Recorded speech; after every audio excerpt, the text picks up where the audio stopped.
Hallo AFOPs und Trekkies, willkommen im Noppenstein-Studio. Ich bin der Marco. Und ich bin der Klaus und wir haben euch mal wieder richtig geile Sachen mitgebracht. Was haben wir hier, Marco? Wir fangen an mit den Kleinen, ne? Wir fangen an mit den Kleinen, aber wir haben hier tatsächlich zwei Generationen Star Trek. Die Generation von Kirk und Spock und Nimoy und Scotty. Die Enterprise der Serie mit dem passenden Shuttle.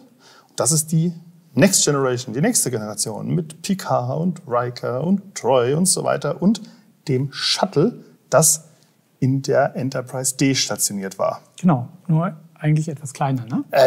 Ja, 626 Meter, keine Ahnung, 12 oder so. Ja, eigentlich ist das so eine Noppe oder zwei. Die sind drin im Minifigurenmaßstab und da schauen wir auch gleich rein. Ne? Ja, wir fangen mit dem Kleinen an, ne? Ja, klar.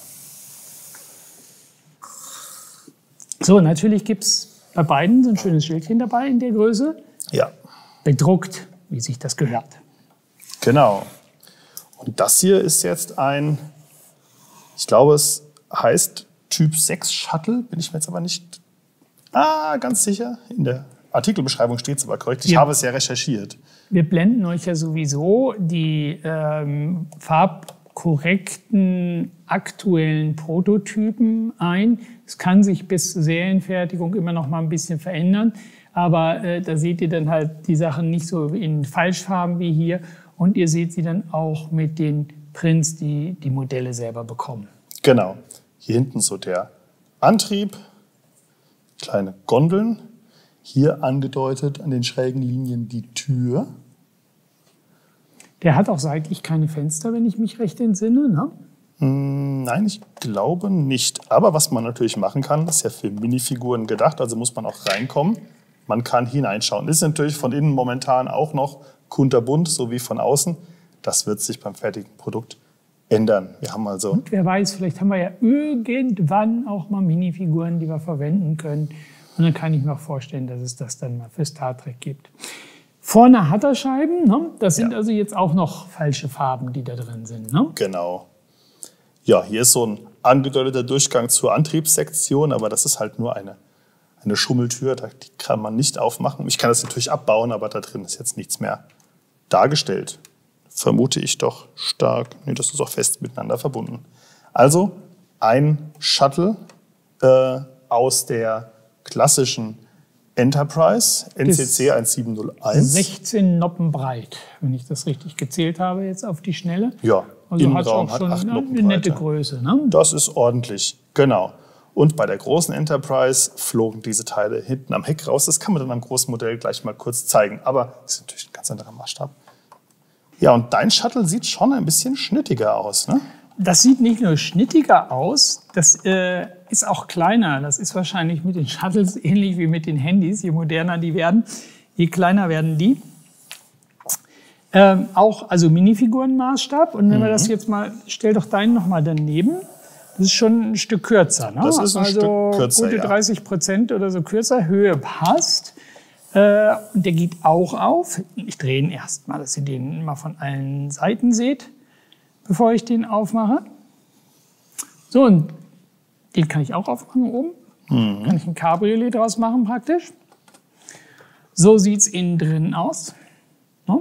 Kriegt man auf jede Seite 2, vielleicht 3 Figürchen rein. Ja, ist so eine Sitzbank. Und das kann man dann nicht aufmachen. Ich weiß auch nicht, ob es der Bartosch jetzt einfangen kann. Vorne in der Pilotenkanzel, wie man es nennen will. Ah ja, super, Marco. Ich danke dir vielmals. Ja, hinten geht's auf. Ich wusste das, aber dass jetzt natürlich der Bartosch dann noch mal viel besser sehen kann, genau, dass er um besser da reinzugucken. Das kann man nämlich nicht aufmachen, aber da sind 2 Sessel drin für die Piloten. Und genau, bei mir können sie auch bequem ein- und aussteigen. Bei dir müssen sie sich reinbeamen, weil die Tür nicht aufgeht. Ne? Ja, man kann die Tür schon ausbauen, aber sie ist halt nicht dazu gedacht, dass man sie... Also genau. Sie klappt nicht auf, das ist in dem Maßstab nicht drin. Das ist halt technischer Fortschritt, ne? Ja, genau. Darum ist meins ja aus der Next Generation. Und dein Shuttle mag ein bisschen kleiner geworden sein, aber die Enterprise der Original Series, die war, ich glaube, 289 Meter lang, während die Enterprise D, das Raumschiff der Galaxy Class, 626 Meter, glaube ich, hatte. Also Gibt es übrigens auch größer. tolle Literatur, tolle Bücher, wo man die ganzen Raumschiffe sehen kann, auch dann in Seitenansichten und Vergleichen, wo man sehr schön sieht, wie unterschiedlich groß die sind. Nicht alle eingedampft auf die gleiche Größe, sondern in den unterschiedlichen Größen. Sehr interessant. Aber ihr als Trekkie kennt das sowieso wahrscheinlich schon alles. Richtig. Gibt es auch im Netz tolle Größenvergleichstabellen. Dann lass uns mal zu dem großen kommen. Ja, das geht schon mal los mit einem großen Displayständer. 2 6x6 Fliesen, damit sie gut bedruckt werden können. Und die werden auch bedruckt. Da kommen also keine Sticker drauf. Jawohl. Und das ist natürlich schon ein ganz schöner Oschi. Das ist ein Wummi. Jawohl. Wir haben auch natürlich hier viel experimentiert mit diesen Technikpanelen, mit der Art und Weise, wie das hier in der Mitte verbunden ist. Denn das muss ja halten und das muss jede Menge Gewicht halten. Die Pylonen mit vielen Curved Slopes, möglichst rund gebaut. All das hat ein großes Gewicht. Die Untertassensektion auch. Die Noppensteine, halt Stabilität, da muss man schon genau ausprobieren. Die sind halt auch für die Schwerelosigkeit gebaut. Ne? Und wenn ihr die dann bei euch ins Wohnzimmer stellen wollt, ist die Schwerelosigkeit nicht ganz so toll. Wir haben dort auch, an einer Stelle richtig massiv getrickst. Denn wir hatten das Problem, dass durch das Gewicht hier diese Antriebsteile zu weit runterhingen. Was haben wir gemacht? Wenn man das anhebt, kann man einen von diesen, wie heißen sie, die 1x2 Plates, wo hinten wie bei so einer Bank nochmal ein Teil hochgeht. Ja, irgendwas Modifiziertes. Ich weiß gar nicht, welches Teil du meinst, genau. Und das haben wir, wenn man das anhebt, da drunter geschoben, dann kriegt das nochmal hier an dem Winkel nochmal so einen halben Millimeter nach oben, sodass das also auch hier möglichst gerade aussieht. Also da mussten die Jungs hinten schon ganz schön tricksen. Das war von der Konstruktion her, glaube ich, das war tatsächlich das Anspruchsvollste, was wir von der Konstruktion tatsächlich bisher entwickelt haben, um wirklich mit diesen so filigrane Strukturen beim Modell in der Größe, mit dem Gewicht, das haben wir bisher noch nicht. Nee. Es ist zwar auch anspruchsvoll bei, sagen wir mal, bei größeren Dampfloks, die Kurven- und Weichengängigkeit hinzubekommen. Das ist mit den verschiedenen Radfolgen und so klar, die auch nicht Funktionen trivial, dort. aber da reden wir halt trotzdem immer noch über ein anderes Gewicht und über andere physikalische Kräfte, die da Das sind mehr Funktionen und hier ist es die strukturelle Integrität. Na, das klingt ja fast schon nach einem Begriff aus dem Star Trek-Universum. Wir sehen hier oben drauf momentan Sticker, das werden Prints. Ich hoffe, da drüben sind sie auch. Ja, wir haben sie auf beiden Seiten. Hier sind sie nämlich. Hier hinten kommen übrigens die Shuttles raus. Das ist so, das fährt so auf. Das sind so zwei wie so Rolltore, ne, im Original. Das Shuttle passt da jetzt nicht ganz rein. Also die Shuttles, die hier reinfliegen, die haben wirklich, die sind so vielleicht maximal 2 Noppen lang und 1 Noppe breit. Also eigentlich weniger noch. Wobei der Marco geht da auch hier mal so luschig über die Prints rüber. Auch das ist durchaus eine Herausforderung, die Prints so zu realisieren, dass sich das technisch umsetzen lässt. Du kannst ja in so ein Set nicht irgendwie 100 verschiedene Steine mit 100 verschiedenen Prints reinpacken. Das kriegst du auch in der Anleitung und so gar nicht abgebildet. Du musst Typenkennzeichen musst du so machen, dass du jetzt die Zahlen und Buchstaben halt auf unterschiedliche Steine bekommst, dass du nicht einen Cut in einem Buchstaben oder einer Zahl hast. Dann diese rote Linie, die ist mit Ausnahme vorne der Erster, wo dieser goldene Winkel noch mit drin ist, sind die von den Streifen alle identisch, sodass das also auch in den Anleitungen entsprechend darstellbar sind. Das sind schon Dinge, die es definitiv komplexer machen in der Entwicklung und dann auch hinterher in der Produktion schon mal ein bisschen aufwendiger machen. Das Gleiche gilt auch vorne für die Schiffsbezeichnung. Jetzt muss ich mal gucken, wie ich das am besten hochhebe. Ja, ich will das mal zeigen. Genau. Sie sind nicht zum Surfen gemacht, ja, um das ganz klar zu sagen. Das sind Displaymodelle und bitte behandelt sie dann auch wie Displaymodelle. dass das Gewicht und alles ist einfach zu groß. Im Weltraum würde es ja gehen, ja? Vielleicht könnte der Biso oder wie heißt er von Virgin? Ja, richtig. Ja, mal eins mitnehmen und das wäre doch mal cool. Ha? Wir schicken eine Enterprise in den Weltraum. Oh, es gibt, man kann das mit Genehmigung der Flugsicherung, kann man auch so Sachen an einen Wetterballon bis an die Grenze des Weltraums schicken, so mit einer kleinen Kamera, die das filmt. Irgendwann platzt der Ballon dann, wenn der zu prall ist, dann kommt das wieder runter. Es gibt Leute, die haben auf die Art und Weise schon, ich habe mal ein Video gesehen, da hat jemand ein Kräuterbaguette hochgeschickt und dann ist es wieder runtergekommen, dann haben sie es gegessen, haben so ein Weltraumessen gegessen. Aber ist es noch nicht in der Schwerelosigkeit, oder? Das ist ziemlich sehr weit oben. Ja, das ist so ganz oben. Genau. Weltraumgrenze habe ich jetzt gerade erst gelesen im Zusammenhang mit dem Biso und dem von Bezos, Virgin. Ist bei 100 Kilometer. Und der Branson, genau. Branson heißt der hat es nur auf 88 gebracht. Weichei. Ich meine, sorry, Branson oder Bezos 100 Kilometer, der andere Kollege, der mittlerweile die ISS beliefert, bei 400 Kilometern Höhe, das ist nochmal eine andere Kategorie. Jo. Aber die fliegen noch weiter, also unsere Modelle jetzt nicht, die Vorbilder schon.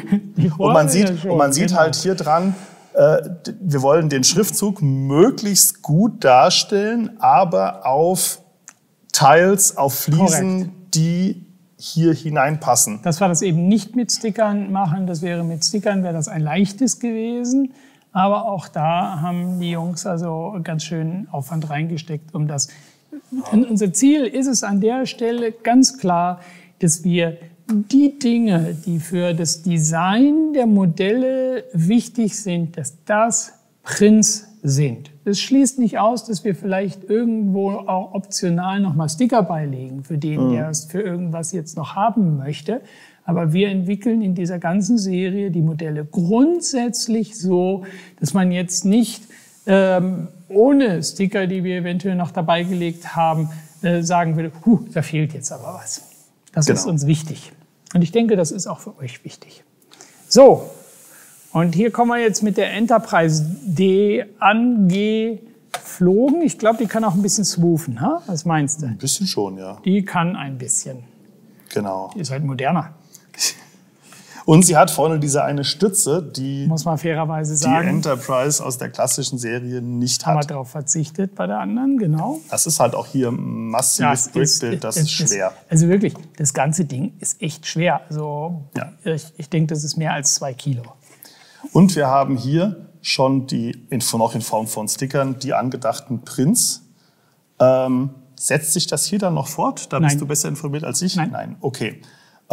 Ich weiß, meine Kollegen haben mich gefragt, ja Mensch, wie machen wir denn da jetzt hier die Schablone am besten, die Vorlage für die Prints, damit derjenige, der die Prints entwirft, weiß, was das genau für eine Kurve ist. Denn das Teil von oben betrachtet ist ja falsch. Ja. Es muss ja so eine schräge, ne?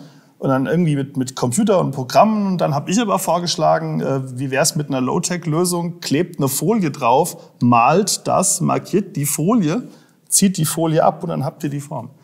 Ich glaube, so haben sie es dann gemacht. Du willst bei uns in der Entwicklungsabteilung anfangen, hm? Naja, ich werde ja durchaus manchmal gefragt, was ich denn von irgendeinem Entwurf so halte. Ja, das machen wir insgesamt viel.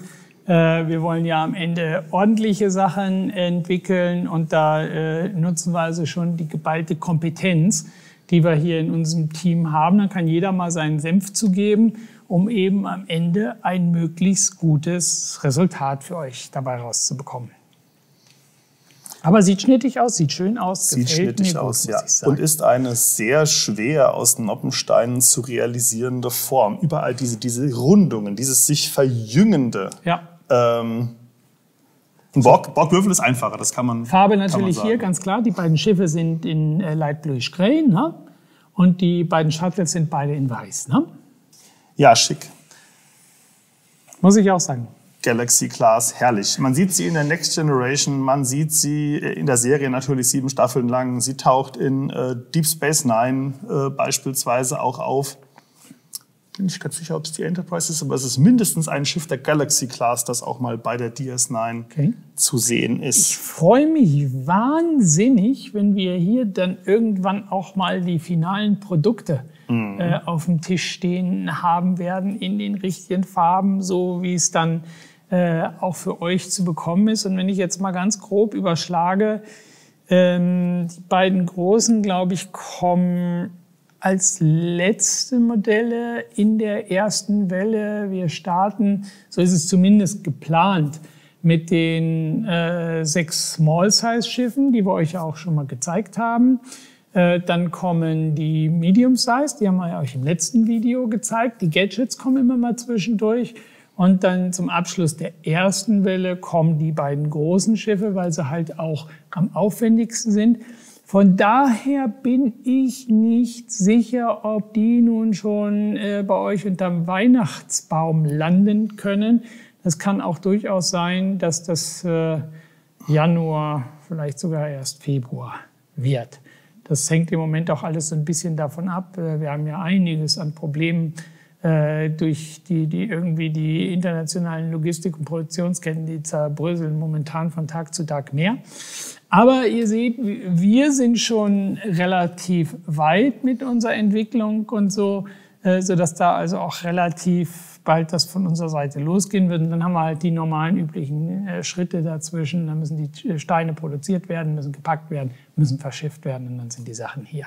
Und diese, in dem Fall ziemlich aufwendigen Approval-Prozesse, die kommen ja auch dazu. Ja, absolut, ganz genau. Und die sind für uns auch relativ schwer zu kalkulieren. Hier ist es eben nicht so, dass wir irgendwann sagen, jupp, so gefällt uns das jetzt, so machen wir das, sondern da hat natürlich, wie der Marco richtigerweise sagt, auch der Lizenzgeber noch das eine oder andere Wort mitzureden, um eben auch sicherzustellen, dass die Modelle letztlich so aussehen, wie der Lizenzgeber, der Rechteinhaber das letztlich auch für korrekt ansieht. Und das ist ein Prozess, den können wir zeitlich relativ schlecht kalkulieren. Ja, aber ich freue mich. Ich sehe diese Modelle, jetzt wenn sie dann wieder hinten stehen, sehe ich die ja schon täglich und freut man sich doch schon drauf. Also es ist eine große Sache. Mein technisches Handbuch, Deep Space Nine, liegt immer noch auf meinem Schreibtisch, da blätter ich ab und zu mal drin. Ja. Wir brauchen ja noch so eine Defiant beispielsweise. Ja. Muss schon sein. Also da wird schon auch bei den großen Modellen noch das eine oder andere kommen. Wir planen auch, dass im Prinzip direkt, wenn die erste Welle durch ist, sprich erschienen ist, dass wir dann mehr oder weniger übergangslos in die zweite Welle reingehen. Und die wird dann wieder in etwa genauso getaktet sein, dass auch dort erstmal wieder 6 Small-Size-Schiffe kommen. Die sind auch schon fertig designt, wenn ich das richtig im Kopf habe. Auch wieder 3 Mid-Size und auch wieder 1 oder 2 von den Display-Modellen. Wir wollen euch natürlich auch nicht überfordern, auch wenn natürlich auch uns hier die großen Schiffe schon, das ist schon beeindruckend, das ist schon mächtig, ne? Muss ich sagen. Und an der Stelle muss ich ganz ehrlich sagen, ich bin da auch wirklich stolz hier auf unser Team und auf das, was unser Team geleistet hat. Es ist ja nicht das erste Mal, dass nun als Mock oder wo auch immer eine Enterprise schon mal gemacht wurde. Aber also da müssen wir uns absolut nicht verstecken. Ne? Die sind uns schon gut gelungen. Da hat unser Team ganze Arbeit geleistet. Ne? Jawohl. Mit einem, wie gesagt, von der strukturellen Integrität her durchaus schwierigem Thema. Ja.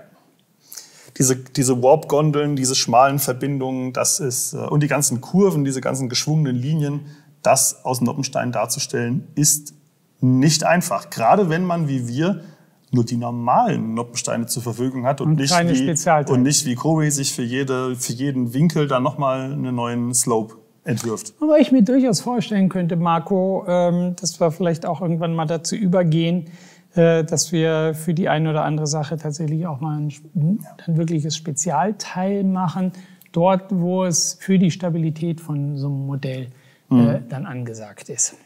Sowas wie unseren Curved Slope, unseren kleinen 2x2er, haben wir ja auch schon entworfen. Genau.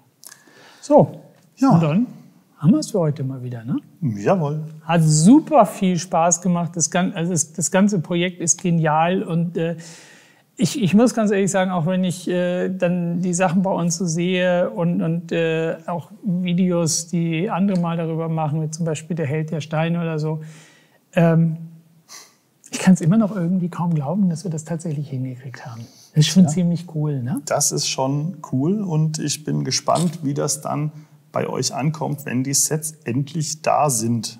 Genau. Und ihr dürft euch wie immer viel wünschen. Schreibt gerne unten in die Kommentare rein, welche Schiffe oder sonstigen Modelle ihr zum Thema Star Trek gerne als nächstes hättet. Wir werden noch eine ganze Reihe machen und wir richten uns natürlich gerne mit dem, was wir machen, dort nach dem, was ihr unbedingt haben wollt. No? Also bis dahin, Noppensteine kann man nie genug haben. Demnächst gibt's wieder mehr. Euch viel Spaß beim Bauen. Bis dahin aus dem Noppenstein-Studio von Bluebricks. Euer Klaus. Und euer Marco. Ciao. Macht's gut.